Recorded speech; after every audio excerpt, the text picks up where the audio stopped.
What are you an expert at? If you have a podcast, chances are your show features your area of expertise. But how much do you really know about podcast production?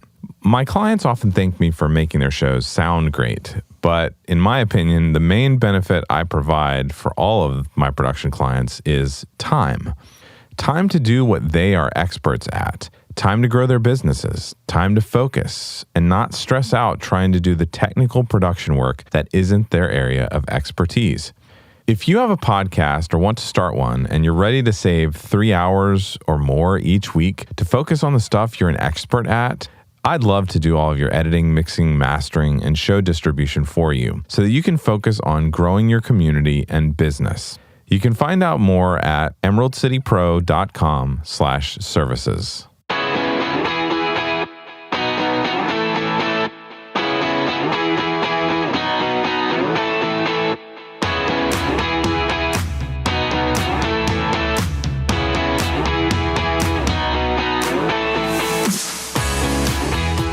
Hello, everybody, and welcome. I'm your host, Danny Osmond. If you love podcasts, if you are passionate about your business, if you want to create and grow a podcast that will connect you with your ideal customers, and you want access to education, to resources, and to other amazing business leaders and podcasters who can help you do it better every single day, then this is the podcast for you. This past week, I had the wonderful opportunity to attend a conference for an industry that I'm not really involved in much other than having a couple of clients in it. I went to the Work Human conference in Nashville at the Gaylord Opryland Resort. Work Human is a human resources conference, and it was very fascinating. Work Human is attempting to revitalize work, change work, make it more human, as their name says. And one of the focuses of a lot of the sessions was relationships and improving relationships in work, communication, trust, things like that amongst employees and upper management and things like that.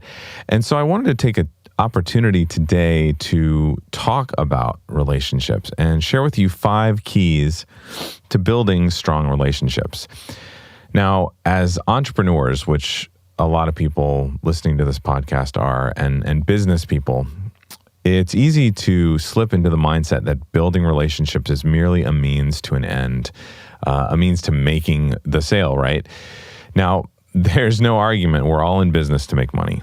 And without question, relationships actually help us accomplish this. But think about it.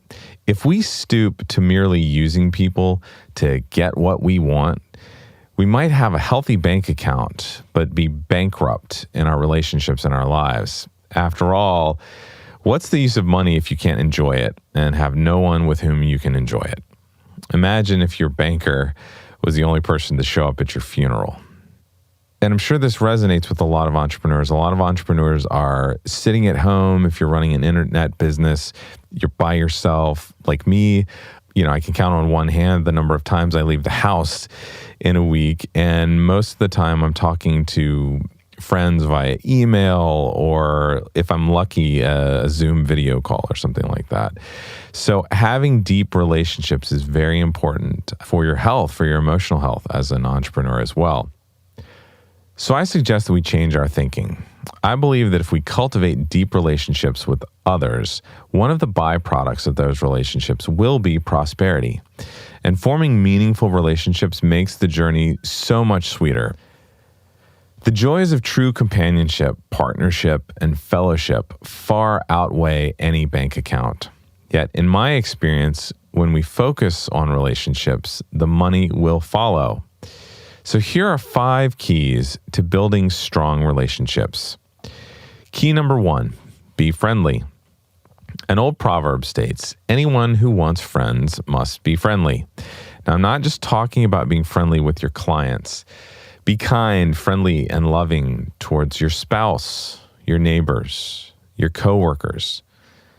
And how about the bank teller, the barista, or the grumpy employee at the DMV? Here's a tough one. How about showing kindness and being friendly in traffic? How we behave around others reveals our true self. Be friendly. Now here's key number 2. Learn to rely on others. This goes against the grain for many of us, but there are a couple of things at play here. First, you can't do it all alone. If you try to do everything on your own, I guarantee that the product of your work will not be as good as it could have been with the input of others. Second, people need to be valued. They want to be needed. When we rely on others to help us, we're giving them worth. We're telling them, you're very important to me. We need to learn to rely on others. Now, the third key, look for ways to serve others. A core character trait in people who excel at relationship building is humility. No one likes a braggart or someone who's full of themselves. Service for others offers us a concrete way to practice humility and to demonstrate the worth of others. And we can serve others in countless ways. Hold the door open for someone. Clean the dishes after a meal. Let someone else have the floor in a meeting instead of doing all the talking yourself. Buy someone a coffee. See how creative you can be in serving others. Key number 4, listen intently to others. Listening, and I mean really listening to others, is an act of caring. Practice active listening when you're with someone. Maintain eye contact. Focus on what the other person is saying. Engage with them both verbally and non-verbally. Ask open-ended questions. Show interest in what they're saying, and keep your cell phone in your pocket. That includes your Apple Watch too.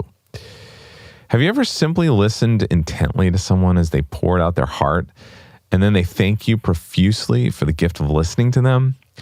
It's such a joy to make others feel important and loved. And finally, key number 5, be generous in forgiving others. Building deep relationships is hard work.